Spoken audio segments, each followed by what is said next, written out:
Well, thank you very, very much. And I have to say, it's always fun for me to be back with Lisa. She was the executive director at GOPAC during the period where we were educating the party into being able to be a majority, which was a long project, and she did a great job, so I always like getting back with her.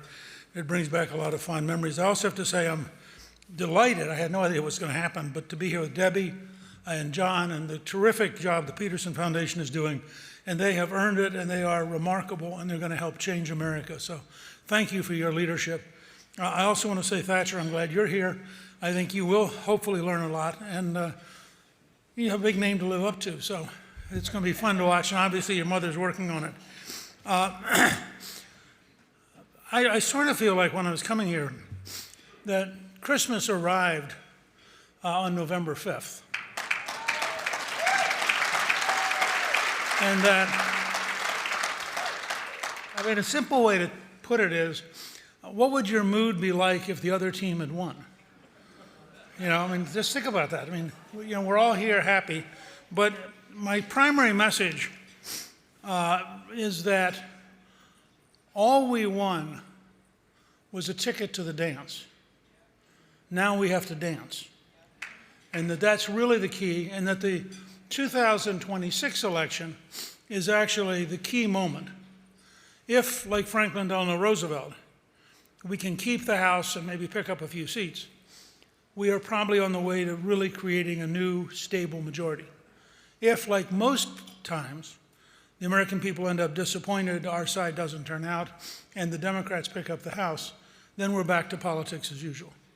So what the brilliant 9-year effort of Donald Trump has done is given us a chance to truly change things. And candidly, I think ALEC is a key part of that. Now, I started, and Lisa reminded me of one of my principles, which is that governing is much harder than campaigning.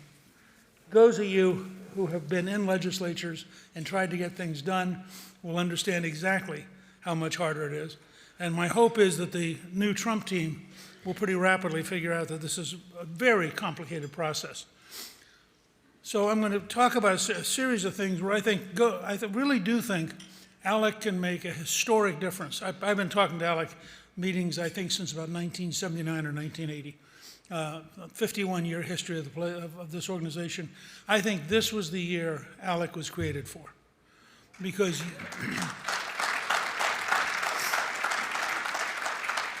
and let me explain why. The potential scale of change that President Trump has campaigned on, is committed to, and if you look at who he's nominating and at his relationship with Elon Musk and with Vivek Ramaswamy in terms of creating this Department of Government Efficiency, which turns out not to be a department because it's a totally private sector idea. All of this means that you have really, for the first time since Roosevelt in 1932, a leader who is prepared to break out of what has been an existing system for almost 100 years. A leader who really wants to bring entrepreneurship into government. And one of my advice to all of you is to go back home, find all the great entrepreneurs in your state, get them to be your advisors, and get them to start thinking about how do you take a bureaucratic system in which process matters but results don't, and turn it into an entrepreneurial system in which results matter and you change processes until you get the results. And this is, I think, one of the most profound changes we've seen. Prior to 1932, entrepreneurs had an automatic and real impact, and government was so small that, frankly, it was pretty easy to manage. After 1932, college professors, lawyers began to dominate government, and business people who actually accomplished something began to get crowded out. So you had more and more people who knew less and less about how to get anything done in charge of bigger and bigger systems. And that's led us to where we are today. There was a report last week that, and I apologize for my nose, but I flew up to give this talk, and sometimes when I change ecosystems, my body reacts. But you think, I'll give you an example. There's an article that came out last week. In Baltimore City, there are 13 high schools in which not a single student could meet the state mathematics standard. Not one in 13 schools. Now, this was true 2 years ago. Of course, nothing was changed. And by the way, this is the third most expensive big city school system in the United States. Over $1.6 billion budget. And nothing changed. Because the one thing that mattered was going fine. Everybody got paid every Friday. And so there was no incentive to do anything except to explain that we're going to try harder. Now, that's the kind of thing where we need very creative thinking that understands that we are in the replacement business, not just the reform business. I mean, if you reform something which isn't working, it may look better as it doesn't work. But there are times you got to step in. One of my favorite examples actually involves Elon Musk, which is the rise of SpaceX, which there are two books, one by Berger on the creation of SpaceX and the other by Isaacson on Musk's biography. And it's worth looking at because Musk is sort of a combination of Henry Ford and Thomas Edison. He is the leading entrepreneurial inventor in our generation. And you learn stuff from him. For example, every one of his companies involves 1,000 or 2,000 or 3,000 small changes, which then collectively lead to giant results. Well, bureaucracies find it really hard to make small changes because they simply can't adapt to the modern world. So when he invented SpaceX, he really thought through something which I had championed in the 80s and 90s, which was reusable rockets. We once gave NASA $400 million, and they hired Lockheed Martin, and they failed to create one. And then they quit. Well, Musk came back, he said, yeah, why can't we reuse them? And he had to work at it and work at it and work at it. A number of them blew up. And kept thinking, boy, we learned a lot out of that one. You can imagine the bureaucracy would realize it's now going to have a congressional hearing, somebody's going to be found guilty, their career is going to be ended. And Musk's attitude was, no, we're doing fine, we blow them up in different ways and we learn new things. Well, when he finally got the rocket to work, he reduced the cost of putting a satellite in orbit by 90%. 90. Now you go back and look at your state government, and you look at your local governments, and pick anything you want and ask, what would it be like if we had a 90% reduction in cost? And you're in a different world. He's now building the Starship, which is 39 rockets and rocket engines. The Starship will launch 100 people or 150 tons into orbit. It is designed to go to Mars because his goal is to colonize Mars. And I'm not even sure John knows this, but in I think it was 83, I introduced a bill which would have applied the Northwest Ordinance to the moon. And I'm thinking about proposing it again for Mars, so that if you go to Mars as a citizen, once you get to a certain number, it was 70,000 back then in the 1800s, or 1787, you could then apply to be a state. Well, obviously people thought I was crazy. I was just early.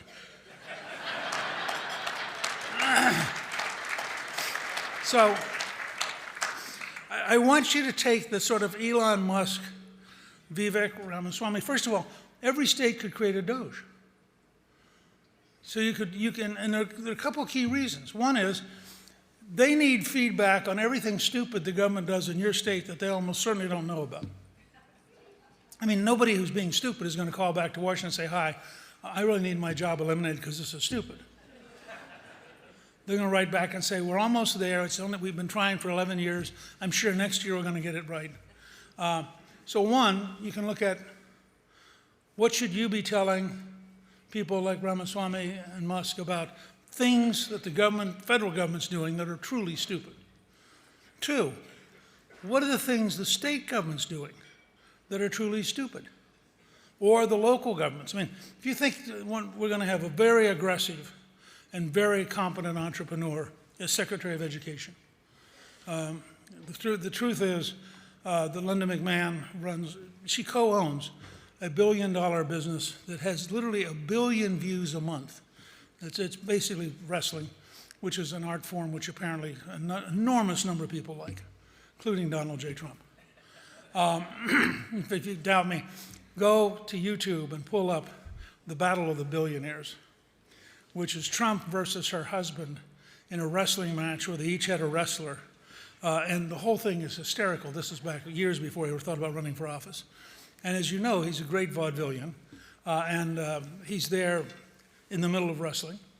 And it occurred to me one day, there's a reason that Trump likes sports so much. This hit me after he went to the Universal Fighting Championship. Sports is the antidote to woke thinking. In sport, for example, in sports there are winners and losers. And we don't say, oh, that's terrible. Can you imagine psychologically if you lost? In sports, we have a rule that you do what's best for the team. So you play, for example, I'm a Green Bay fan, no offense. But so you play your best quarterback. You don't say, you know, our third string quarterback hasn't got much time. His family really feels hurt. They can't watch him on TV. Why don't we put him out there even though he's an idiot and he can't pass? Because, you know, we owe it to him to be able to go home for a really good Thanksgiving. Now, a team that did that, I think the Jets have tried it. I'm sorry. I shouldn't have said that. But I'll tell you, though, Calista and I own one share of Green Bay stock. And I saw Woody Johnson one day, and I said, why don't we have an owners meeting? Because we're an owner, too. And he thought I was insane. Because billionaires like to meet with billionaires. And they really resent Green Bay actually having a community ownership. But think about it. In sports, we suggest you're probably going to have to work hard. I mean, how do you get to be a great golfer? You practice and practice and practice. I know this because I'm a bad golfer, and I don't practice. But we don't say, oh gosh, you should get this automatically. We don't say, don't go to McDonald's because liberals used to say this. You know, that's a hamburger flipping job. No, the principle was it's a job. You start somewhere. You learn. Jeff Bezos worked at McDonald's. So there's a really interesting two cultures here. And the culture of sports elected Donald Trump. And the culture of losing lost with Kamala Harris. And I think there's a lot of underlying meaning, and I think you can take it back home and apply it to your own state. Let me also say that I think it's very, very important for you to apply the lessons of federalism. Now remember, I'm going to meddle for a second. This doesn't mean all power ought to come from Washington to the state capitol. It means you ought to go home and think about how many things can we get out of the state capitol? How many things can go back home to the county or the city or the local government of some kind? America was about self-government. It wasn't about loaning power to somebody else to govern you. So it's important for you to also apply federalism in your own state. But it's also important for you to look cleverly and say, here are the 19 things we could do without you bothering us. I started to mention the Department of Education for a simple reason. Check and see how many people in your state government and how many people in the local school board are clerks who are doing nothing except filling out federal forms. So if you could eliminate that, take that money and put it into teacher salaries, but combine with it accountability. We'll pay you really well, but by the way, we expect in Baltimore that students can actually do math. And if students can't actually do math, we're going to find new people. And I'm very, very big on the idea that on a number of occasions, you have to replace rather than reform. And this is the essence of the SpaceX story. Boeing cannot get out of its own bureaucracy in order to compete with SpaceX. And so it has to get huge government overruns, enormous amounts of money, and it can't deliver. Now, you wouldn't really have known that if SpaceX didn't exist. So one of the things you ought to think about is, what are the places in your government where you'd like to have private competition, where you'd like to have people out there doing it, and you'd like to reshape the way you contract so that better, smarter, faster, more effective has a real advantage in getting the job, not just who is your favorite crony or who is able to fill out the bureaucratic forms. And I think this whole concept is really important. Now, I have two last big things I want to talk about. They both involve 2026. The first is 2026, and I'm really here to recruit you, and in particular to recruit Lisa. 2026 is the 250th anniversary of the American Declaration of Independence. Well, when we had the 100th anniversary in 1876, there was a huge exposition in Philadelphia. Millions of people came. It really was a moment of celebrating America. When we got to the anniversary in 1976, again, we had events in city after city, town after town. It hasn't risen to that degree because, frankly, liberals aren't very big on celebrating America. And yet, now that we have President Trump, we have an opportunity. But I want to pose it to you this way, and I'm hoping that we can get this off the ground and that you all can be part of it. We ought to celebrate a two-way anniversary. That is, let's spend part of our time celebrating the last 250 years. And in the spirit of people like Elon Musk and Jeff Bezos, let's spend part of the time celebrating the next 250 years. If we've come from where we were in 1776 to here, and now you project it out to here, it rebuilds a sense of optimism, a sense that the future's worth. It says to young people, your life can really have meaning. There are really exciting things coming down the road. We're going to have so many breakthroughs in science, so many breakthroughs in technology, so many new opportunities.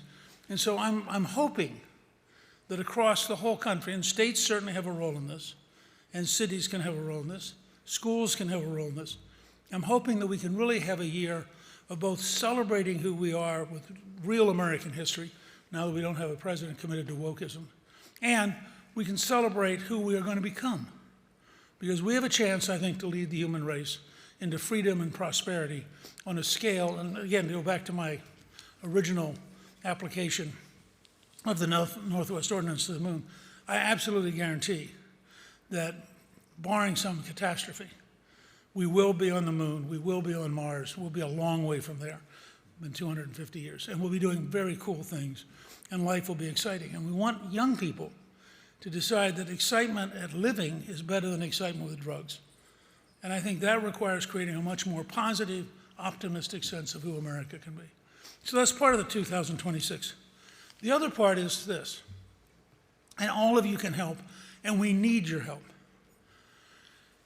We have to deliver at every level. We have to deliver better jobs, lower taxes, better government, more safety, less crime, and we have to do it fast enough that in 2026 people decide they want us to stay in charge. If we can win in 2026, we are going to be in a position, I think, to become a stable, permanent majority, replacing the FDR majority that's been here since 1932. But if we can't deliver, if people decide that we're just like the rest of them, and they give the Democrats control of the House, and the Democrats then spend 2 years trying to impeach Trump 22 times or whatever, then we're faced with a fight, and we're not out of the woods. We're right back in the middle of it. So it's very important to focus all of our elected officials at every level on delivering well enough. And I want to close with something which I think Republicans all too often fail to understand. It's a lesson of Lincoln and of Reagan and of Thatcher. Lincoln said, in the end, America is run by public opinion. With popular sentiment, anything is possible. Without popular sentiment, nothing is possible. So we have to explain what we're doing. People have to understand why this is the right direction. They have to understand what we're trying to accomplish. They have to understand how it applies to their life. Reagan said in his farewell address, which I recommend to all of you if you've never read it, in January of 1989, he said, people say I won great legislative victories, but that isn't true. You, the American people, won legislative victories. It was your phone calls, it was your meetings, it was your effort that convinced Congress, not me. And there's a brilliant book called The Education of Ronald Reagan, which I recommend to all of you, which is what Reagan learned at General Electric in 8 years when he worked there. And it was basically about the idea that if you get people to understand, they force the leaders to understand. So, like Reagan, I've spent my entire career, and this was alluded to by Debbie, I really want to, and we run a project called America's New Majority Project, which you can see at the website of that name. I'm very committed to understand the American people. I'm very committed to doing what they believe needs to be done, because it's about their lives, their freedom, and their country. Finally, Margaret Thatcher summarized it very simply. First you win the argument, then you win the vote. We have to convince the American people that the direction we are going in with them is in fact the direction they want and is in fact meeting their needs. And if we can't do that, then we will in fact be fired, and that will be legitimate because we will have failed to serve the people who loaned us power. I think we have about 10 minutes. I'll take some questions, if that's okay with Lisa. And we even have microphones. Now, I can't see very well because of the lights. So somebody else has to. So who has a question? All right. And you now have a microphone. See, Which is a dangerous thing. This is working. Yes.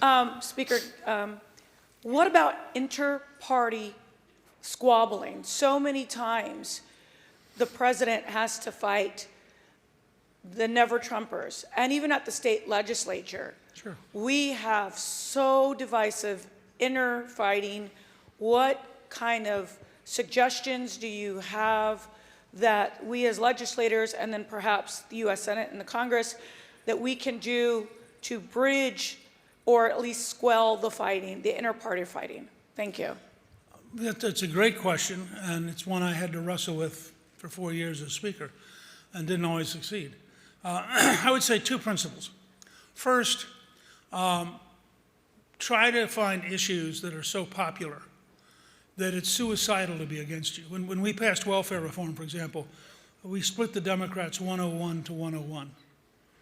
And the reason was they go back home and people say, you have to reform the system. When we passed Reagan's 3-year tax cuts, we got 1/3 of the Democrats.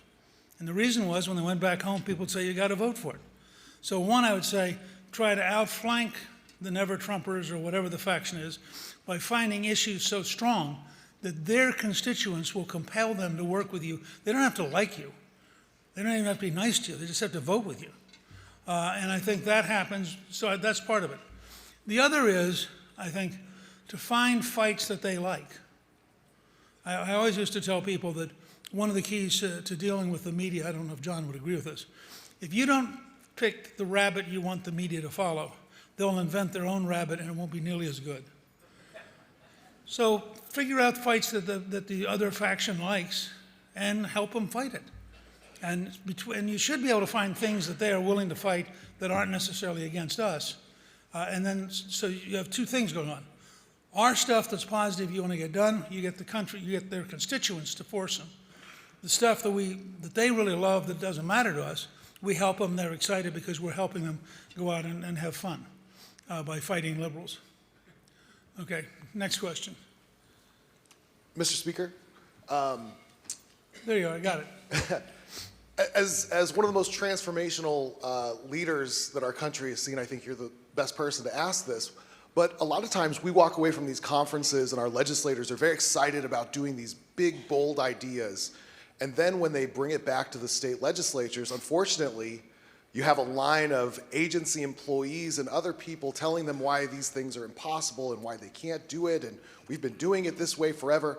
How do we help embolden our legislators, whether at the state level or federal level, to stand up against that and do these transformational things? Yeah, well, first let me say modestly, I wrote a book with Joe Gaylord called March to the Majority, which I recommend you. It's about the 16-year project of creating the first majority in 40 years, and then the 4-year project of outmaneuvering Clinton again to sign all of our conservative reforms. I think you'll find a lot of practical things in there. I would say a couple quick things. One, it's okay to dream big. I encourage you to dream big. But then you have to understand it's hard. So you have to have cheerful persistence. I mean, I spent 16 years trying to convince my party could be a majority, and for most of that time, I was in the minority. I mean, Republicans thought, why are you being stupid? We're going to be a minority. Just calm down, go golfing with Tip O'Neill and get some goodies. And I'd say, no, I'm going to go punch Tip because I want to beat him. And they were just furious. So first, it takes cheerful persistence. You just keep doing it and keep doing it.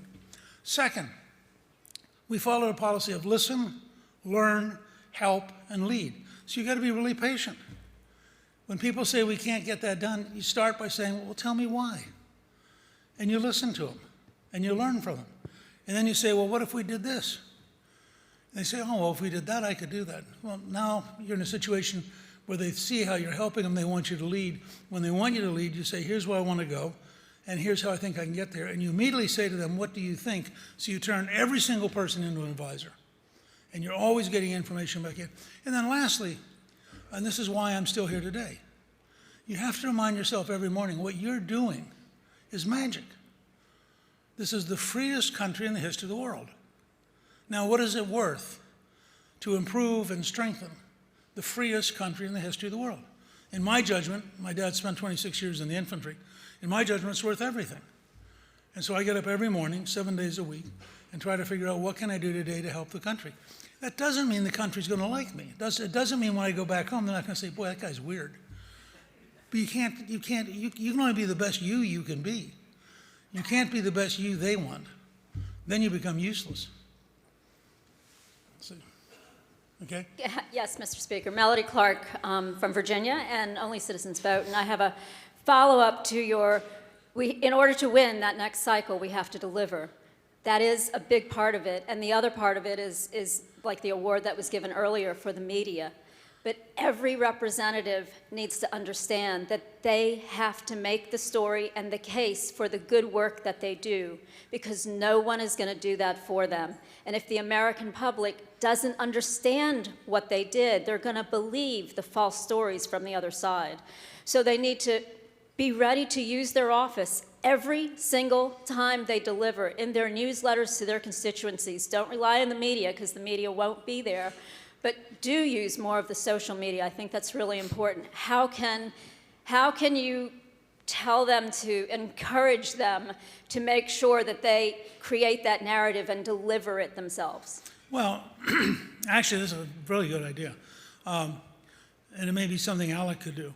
You know, I think if we had a pretty simple do-it-yourself guide, every legislator can set up a website.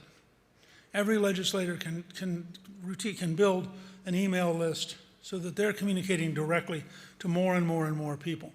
Every legislator can find ways to be on talk radio. Some legislators who want to can set up a podcast on a regular basis. There are lots of ways to go around the media and shape things. You know, Trump understood this, and this is why if you watch Trump, he was out on, for example, he did an enormous number of podcasts. I mean, not just Rogan, which got, I think, 38 million listens, but he was literally reaching beyond traditional media. And so I think there are ways you can do it, and it might be useful for Alec to think about putting together sort of a state legislator's guide to communicating despite the media. And I think if you're willing to do that, I mean, again, I go back to Lincoln and Reagan and Thatcher. Communicating with the people you represent, understanding what they want and the language they use. So when you talk, you're talking in their language about their concerns, is 90% of this. Actually doing it's 10%, but keeping them on your side is 90% of running a free society. I think we have time for one more. Mr. Speaker? Okay. Yeah, I wanted your take with hopefully the 4 years of Republican-controlled U.S. Senate. What do you think the federal judiciary will look like over the tenure of Trump? Well, it'll be steadily more conservative. And let me say something on behalf of the Constitution, which all of you as legislators should appreciate. I want the Senate to exercise its judgment. I mean, I'm totally for President Trump, but I'm not for President Trump automatically getting anything he wants. Our Constitution was designed, and I'll close with this, but I want you to think about it. The Founding Fathers were trying to do two things that are contradictory. They were trying to create a government strong enough that they could stand off England or France or Spain or any other power, so that, because they were really afraid that the 13 new states were going to be taken apart by the Europeans.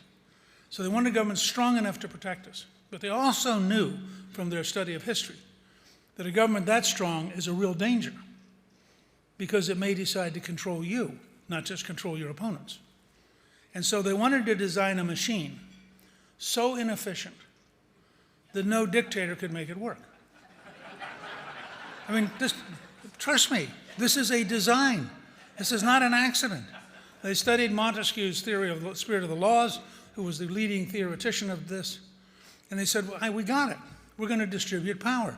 You get a chief executive for 4 years, but he's a chief executive who has to have the Congress pass things. And frankly, up until the Civil War, presidents were relatively responsive, and the Congress was the lead.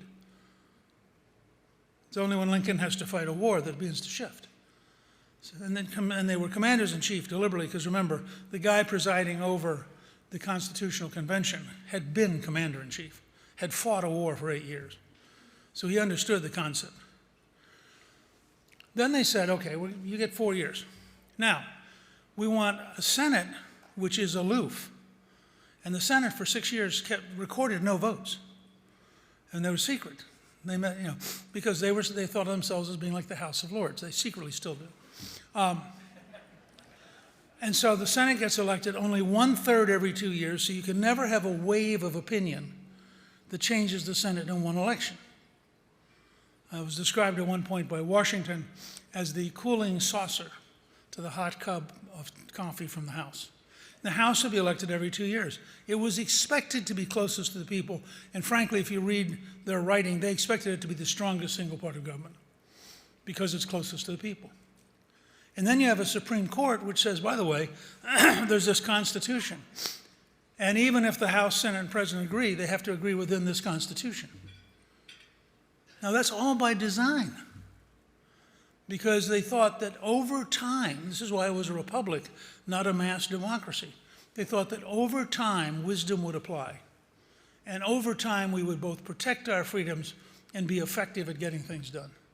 And I personally love that system. I think it's exactly right. So when the president nominates certain people, if they can't get the Senate to agree, he has to nominate new people. And that is the system. And all of us who believe in the rule of law and believe in the Constitution should relax. No one expects anyone to salute. At the same time, the president doesn't have to do what the Senate and House want, because he got elected too. It's a remarkably intricate system. All of you are part of it at the state level. And I think with your experience at the state level, your knowledge, you can play a huge role in the next 12 months in getting this thing off to a start that will become historic, and that people will look back later on as a great turning point in American life. Thank you, good luck, and God bless you.